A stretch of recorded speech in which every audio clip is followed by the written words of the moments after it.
जी देखिए, मैं ये कह रहा था, ईच एंड एवरी केस उनकी अपनी एक होती है। अगर किसी इंसान की 50,000 इनकम है, अगर औरत के साथ 2 बच्चे भी रहते हैं, तो कोर्ट उसके हिसाब से उसको जो भी भरण पोषण देगा।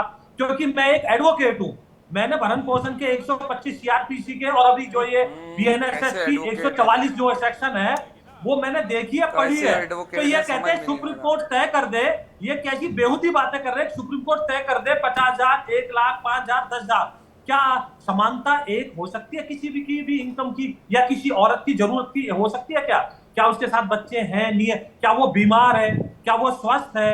तो ये कोर्ट देखता है, एविडेंस अरे आती कहाँ है, से लॉ पढ़ लिया भाई? एडेंटिटी कौन सुनता से है, कॉलेज से तब होता है। एलएलबी तो की ये डिग्री भाग ले रहे ली? हैं, ये मुद्दे पे जो नहीं 5 आएंगे। किलो अनाज एग्जाम पे देने जिंदा गए है थे उसके लॉ का? बच्चों का क्या होगा? जो सरकार के 5 किलो अनाज पे जिंदा है उसका क्या होगा? नहीं करते हैं। बस इनसे ये पूछिए कि ये जो फैसला आया उसका समर्थन करते नहीं करते हैं। बाकी डिबेट हम दूसरी कर लेंगे, आप कल करें, परसों ठीक है, करें, फाइल साहब उसमें ये भी कह रहे डिबेट हैं जो करेंगे। फैसला आया है उसका आप समर्थन करते हैं, स्वागत करते हैं, हाँ या ना? ये अभी फैसला को पढ़ा ही नहीं कि क्या आया है, ये तो ऐसे ही घूम रहे बस। ठीक है, आ रहा हूं। एक बार हमारे साथ 186 का अंबर कानून जैदी भी जुड़ गई है, ऑलरेडी सामाजिक 125 कार्यकर्ता हमारे साथ सीआरपीसी हैं। अंबर पूरी जैदी तरह जी, से कह रहा है लगभग कि 30 मिनट से हम इस इसमें पर बातचीत कर रहे हैं। प्रोविजन फाजिल साहब, एक बार और अंबर दे जैदी के रहे पास। हैं। अंबर जैदी, जबरदस्त यहां पर क्या जो फैसला लोग आया, हैं इनको यही वो एक नहीं पता मिक्स कि फैसला रिएक्शन क्या है। है। मौलाना कह रहे हैं कि नहीं साहब, शरीयत को आप डैमेज करेंगे अगर आप बार बार 125 की तरफ जाएंगे। बाकायदा मीटिंग्स हो रही हैं, लीगल बैटल लड़ने को तैयार है, और कह रहे हैं नहीं साहब आप जबरदस्ती इंटरफेयर कर रहे हैं मजहब में।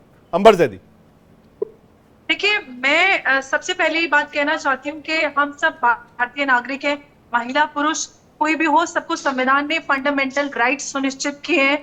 सब संविधान की नजर में बराबर है। मौलाना मदनी इसके विरोध में कोई याचिका प्लान कर रहे हैं। हाँ। मौलाना मदनी हो या फिर all India Muslim personal law board हो, उनका यही काम है। उनकी एग्जिस्टेंस इसी चीज पे आधारित है कि वो कौन से मुस्लिम महिलाओं के अधिकार के विरोध में सुप्रीम कोर्ट में याचिका दायर करेंगे, और वो रेलेवेंस में बने रहेंगे और राजनीति करते रहेंगे। तो आज का जो दौर है, सबसे पहली बात तो ये कि मैं इस फैसले का स्वागत करती हूँ। स्वागत योग्य फैसला है सुप्रीम कोर्ट का।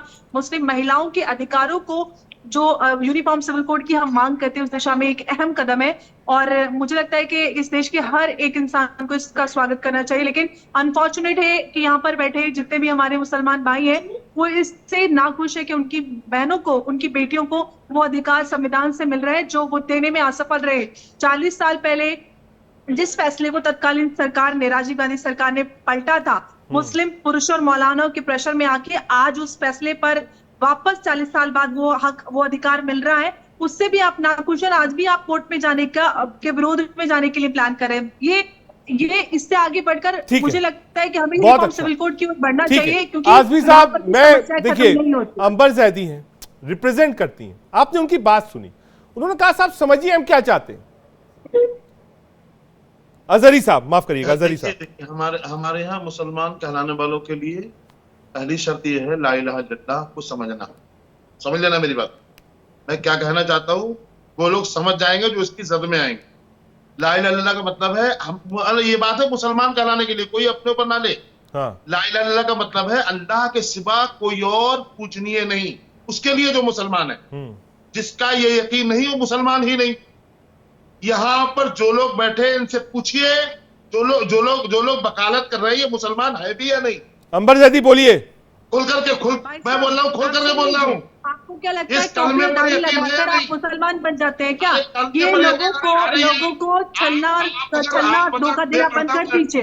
और ये जो आप डराते हैं ना लोगों को कि आप मुसलमान है या नहीं है, अगर आप मुसलमान होते तो मुस्लिम महिलाओं के हक के विरोध में जाते ही नहीं। और आप अगर ला इलाहा इल्लल्लाह की बात करते हैं तो ला इलाहा इल्लल्लाह में उस महिलाओं के अधिकारों की बातें हैं। क्या ये कहा गया है कि आप तलाक देकर महिलाओं को सड़क पे छोड़ दीजिए, उनके भरण पोषण की उसकी जिम्मेदारी नहीं है? इस तरह के इस्लाम की आप फॉलो करिए। ला इलाहा इल्लल्लाह पूरा फॉलो करना चाहते हैं, फॉलो आप 180 भी पूरी कीजिए। आप 50% तो आप संविधान फॉलो करेंगे, 20% ला इलाहा इल्लल्लाह। मुसलमान महिलाओं को ला इलाहा इल्लल्लाह आ जाता है। आप टोपी लगा के अलग पार्टी चीखना बंद कर दीजिए। भारत में रहते हैं, पाकिस्तान या अफगानिस्तान में नहीं। ठीक रही, आप ठीक रही है, हम नहीं ठीक रहे हैं। वाले मुसलमान लग रहे हैं, ठीक नहीं है, निकलवा देंगे आप। हमला किया और आपकी बातें सुनेंगे हम। आपको ऐसा लगा है बहुत अच्छे लग हमने रहे हैं। आपसे सवाल किया, जवाब ही नहीं दिया आपने। ला इलाहा इल्लल्लाह का मतलब है, उस पर आपको यकीन ही नहीं है। पहले से देखते आए हम आपको। ठीक है। इमाम, मस्जिद, मदरसा, एक बार फाजिल साहब को भी जोड़ना चाहूंगा। फाजिल साहब, जो बात अंबर जैदी कह रही हैं, वो कह रही हैं साहब हम तो स्वागत कर रहे हैं, और लोग आपसे भी पूछना चाहते हैं कि साहब आप स्वागत क्यों नहीं कर रहे हैं? आप भी डिबेट बोलिए कि हाँ साहब हम स्वागत कर रहे हैं, आप क्यों नहीं स्वागत कर रहे हैं? रजत भाई, हाँ पिछले 10 साल से हम लोग चैनल का देख रहे हैं कि चैनल का मोटिव क्या है, हाँ और पूरा देश देख रहा है। बताइए। 125 सीआरपीसी की बात हो रही है, तो 125 सीआरपीसी में क्या लिखा है क्या कि मुसलमान अलग और हिंदू अलग? नहीं, सीआरपीसी तो सबके लिए ना, भारत के हर नागरिक के लिए। जब आप कहते हैं कि नहीं विदेशी आदमी भारत में आएगा तो उसके लिए भी लागू है। पहले हमारे लिए शरीयत आता है, नहीं, संविधान नहीं लिखा। अरे संविधान आपको 1986 से कि आप शरीयत को मानिए, लेकिन वो हक नहीं देता कि वो आप कहिए कि साहब संविधान नीचे शरीयत ऊपर। आप मेरी बात समझिएगा, मैं कहीं गलत तो बताइएगा। देखिए रजत भाई, समझिए, हम समझ रहे हैं आपको, आप समझिए मेरी बात को। जब 125 सीआरपीसी जब 1986 से जब से ये कानून बना, तब से मुस्लिम महिलाओं को मिल रहा है। मैं हजारों लड़कियों को मैंने पैसा दिलवाया कोर्ट से, ठीक है, मिल रहा है उनको, और इसमें बहस की तो कोई विषय ही नहीं है। स्वागत क्या करना है, पूरी तरह से स्वागत जो आज से नहीं, 1986 जो में कांग्रेस प्रॉपर्टी है, जिसकी ये बात जो आपको तब अपने से मुस्लिम महिलाओं को मकान मिल रहा से है, मिले, उनके माँ बच्चों बाप को से मिल मिले, रहा है। या ससुराल से मिले, उसमें तो हक आपका सिर्फ 6.5% है। बपौती तो आपकी चल रही है और ये खत्म हो रही है, तो आपको प्रॉब्लम हो रही है। फाजिल साहब जवाब। सुना नहीं मैंने, क्या कई लोग बोल दिए ना, बोलिए। नहीं, मैं ही बोला था। अंबर जी एक बार रिपीट कर। विजय जी आ रहा हूं, विजय जी आ रहा हूं, 1 मिनट में आ रहा हूं। दोबारा कर दीजिए। रजत जी ने क्वेश्चन सिर्फ बोलिए अंबर, दोबारा बोलिए।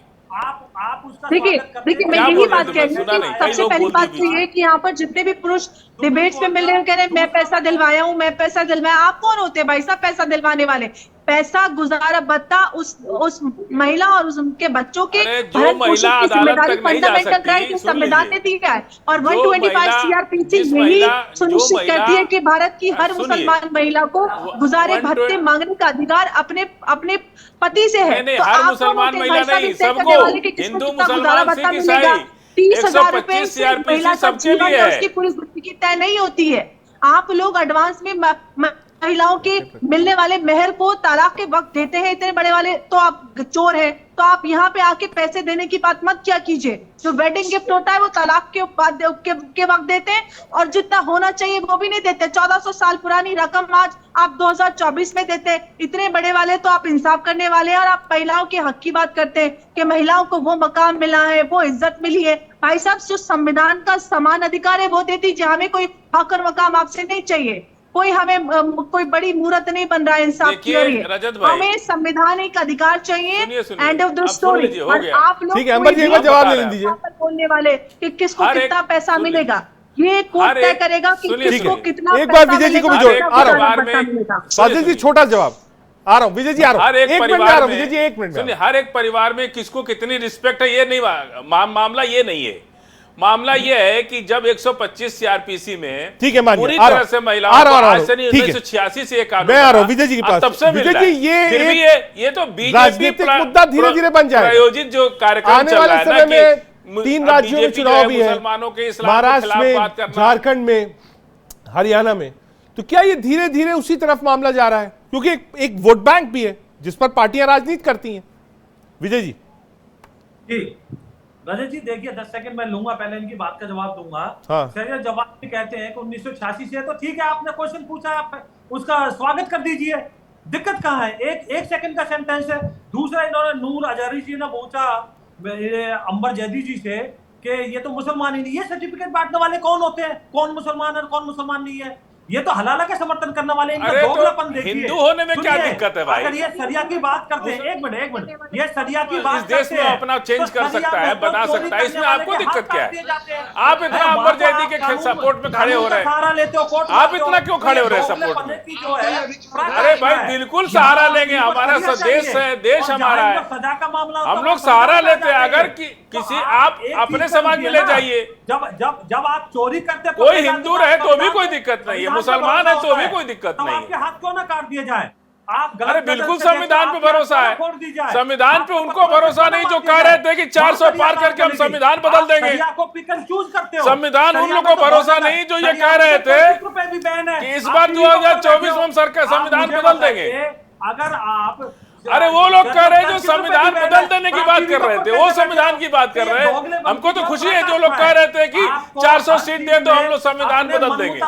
आप ही लोग ना कह रहे थे कि 400 सीट दे तो हम संविधान बदल देंगे। तो आज संविधान की चर्चा आप कर रहे हैं, आप ही तो कर रहे हैं ना कि संविधान बदल देंगे। झूठ फैलाते हो यहाँ। अरे मोदी जी ने बोला है कोई संविधान, हम संविधान को जवाब में यही बात कह रहे हैं विजय जी कि आप इसका स्वागत क्यों नहीं कर रहे हैं? नहीं, उसकी बातें करते हैं। आप हलाला के इसकी बात समर्थक। करें ना। जवाब भाई, विजय जी कह रहे हैं कि आज जो फैसला आया है, जब आप कह रहे हैं कि फैसला चल रहा है तो आप इसका स्वागत करिए, आप इससे पीछे क्यों जा रहे हैं? कर देते हैं उन लड़कियों की। जवाब भाई आ रहा हूँ मैडम आ रहा हूँ। देखिए बहुत शोर आ रहा है, बहुत शोर आ रहा है। की बात नहीं होनी चाहिए। कंचन जी आ रहा हूँ, रुक जाइए एक मिनट। सैयद जवाद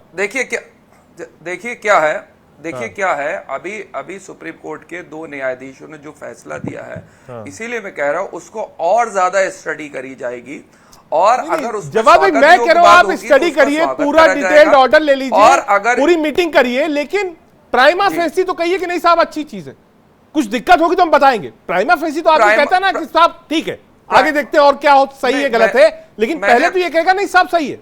हाँ, प्राइमा फेसी देखने में ये लग रहा है कि लोगों के जो अपने फंडामेंटल राइट्स हैं, जो हमारे अपने हक और हकूक दिए हैं, क्या उसको क्रिमिनलाइज करा जा रहा है? क्योंकि अगर आपने अंबर जैदी जवाब दे रही डाला है, क्या हक और हकूक को क्रिमिनलाइज किया जा रहा है? सही जवाब अंबर जैदी जवाब। देखिए सबसे पहली बात तो ये कि fundamental right to life, dignity and equality ये हर एक का अधिकार है, और जो भारत की मुस्लिम महिलाओं को नहीं मिला है आज के 77 साल बाद भी। आप यहाँ पे बोल रहे हैं कि फंडामेंटल राइट को क्रिमिनलाइज किया जा रहा है, किस तरह की बात कर रहे हैं? हाँ, बिल्किस बानो को नहीं मिला, बिल्कुल सही कह रहे हैं, बिल्किस बानो को नहीं मिला। अंबर बिल्किस बानो को नहीं मिला, हम भी यही कह रहे थे, लेकिन आपने आवाज नहीं उठाई। हमारी पहलवान बेटियां सड़क पे बैठी रही, उनको इंसाफ नहीं मिला, आपने आवाज नहीं उठाई। आज जो है खूब इंसाफ की आवाज हो रही है। यही जब जंतर मंतर पर बेटियां बैठी रही तो भी तो ऐसी आवाज उठाना चाहिए थी। जब हाथरस के अंदर होता है तब भी तो आपको आवाज उठाना चाहिए था। और हमारे गुजरात की महिला है, उनके लिए भी इंसाफ की आवाज उठा दीजिए, आपने उठाई नहीं आज तक। एक क्रिमिनल एक्ट आपने उठाई है ना, के हिसाब से भी है। आप इसको किसी धर्म में मत बांटिए, आप इसको किसी जाति में मत बांटिए ना। आप एक चश्मे से क्यों बात कर रही हैं? क्यों नफरत फैला रही हैं? का बना होगा आप क्यों नफरत फैला रही हैं समाज के अंदर? मैं यही तो कह रहा हूँ, कोशिश करें, बहुत ही ज्यादा इसको हिंदू मुसलमान करना चाह रही हैं। की बात कीजिए, मैं आपसे रिक्वेस्ट कर रहा हूँ, इस देश के अंदर नफरत मत खोलिए, इस देश के अंदर जो है डिस्क्रिमिनेशन मत फैलाइए, इसको हिंदू मुसलमान का मुद्दा मत बनाइए। ये महिलाओं से जुड़ा मुद्दा है, इसको महिलाओं के सम्मान के साथ जोड़ करके देखिए। आप इसको हिंदू मुस्लिम में देखने की कोशिश कर रहे हैं। भैया मत करिए, देश की जनता ने एजेंडे को नहीं एक्सेप्ट करा है, ये देश का मुद्दा है, इसमें प्यार मोहब्बत आपसी भाईचारा चलेगा। आप सुप्रीम कोर्ट ने कहा कि खाली मुस्लिम महिलाओं के लिए, सुप्रीम कोर्ट ने नहीं कहा ना, तो आप यहाँ पर क्यों आकर के कह रही है कि ये जो है आपने खाली एक चश्मे से देख लिया? एक बार हाफिज साहब के पास जाना है, सारी महिलाओं के लिए आ रहा हूँ कंचन जी, आ रहा हूँ एक बार हाफिज साहब के पास। विजय जी एक मिनट आ रहा हूँ एक बार हाफिज साहब पर। हाफिज साहब आपने अंबर जैदी जी को सुना, जवाद जी को भी सुना, फाजिल साहब को सुना। फिलीपीन संसद में फिलीपीन की जय जयकार होती है, आ रहा हूँ वो जवाब ले रहा हूँ हाफिज साहब से। हाफिज साहब आप कंचन जी कह रही हैं कि साहब फिलीपींस की जय जयकार आप कराओगे लोकसभा में, जब आप शपथ ले रही हो तो उसकी जिम्मेदारी कौन लेगा? ये कहां से पकड़ लाए भैया, किसको पकड़ लाए? ये वो फिलीपीन नहीं है, फिलिस्तीन कहा था उन्होंने। संसद में पूरी चली है, ओवैसी ने संसद में अपने उसमें शपथ में बोला है। ये कौन है भाई, कौन महिला है? बोला वंदे भारत, भारत माता की जय तो नहीं बोला, जिनको पता नहीं है। अरे फिलीपीन अलग है, फिलिस्तीन अलग है। ठीक है, हम आज इसी पर रहेंगे, मुस्लिम महिलाओं को जो है उस पर रहेंगे। ठीक है हाफिज साहब जवाब दे रहा हूं। स्कूल में जाकर के पढ़ती हैं आप, एक अच्छी यूनिवर्सिटी में पढ़ती हैं जाकर के आप,